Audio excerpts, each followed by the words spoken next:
നമ്മൾക്ക് മത്തൻ കറി വെച്ചാലോ? ആദ്യമായി നമ്മൾക്ക് സവാള എടുക്കാം. ഇതെല്ലാവർക്കും അറിയാലോ. മത്തൻ വൃത്തിയാക്കി എടുക്കണോ? എണ്ണ ഒഴിച്ച് സവാള ഇട്ട് ഒഴിച്ചുക. വറുത്തുക. ഇഞ്ചി, മുളക്, തക്കാളി, ഇഞ്ചി എല്ലാം ഇട്ട് അവിച്ചുക. കണ്ട ഇങ്ങനെ ഇളക്കി കൊടുക്കണം. നല്ലതുപോലെ വേവട്ടെ.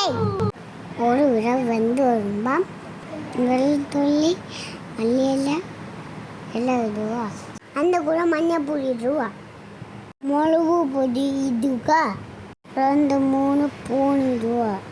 എന്നിട്ട് മഞ്ഞൾപ്പൊടി 2 സ്പൂൺ ഇടുക. ആവശ്യത്തിന് ഉപ്പ് ഇടുക.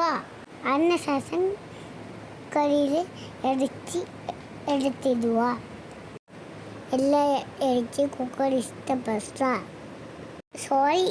ശേഷം ആവശ്യത്തിന് ഇടിച്ച മസാല ഇടുക. വെള്ളം അടിച്ചണം, പച്ചവെള്ളം.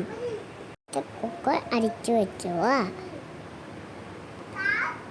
ഞങ്ങൾക്ക് 5-6 ഫിസിൽ നമ്മൾക്ക് വെച്ചിട്ട് ചെയ്യാം. ഇനി നമ്മൾക്ക് തുടക്കാം.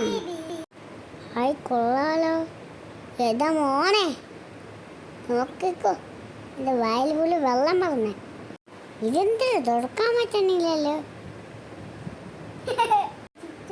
കൊള്ളാം. നിങ്ങളെല്ലാവരും ഇത് ഉണ്ടാക്കണം. കൊതി പറഞ്ഞ് ഇതെല്ലാവരും ഉണ്ടാക്കി കഴിച്ച് നോക്കണേ. സൂപ്പറായിരിക്കും. ഉണ്ടാക്കാൻ മറക്കല്ലേ. എല്ലാവരും ലൈക്ക് ചെയ്ത്. അപ്പോൾ ശരി, ബൈ.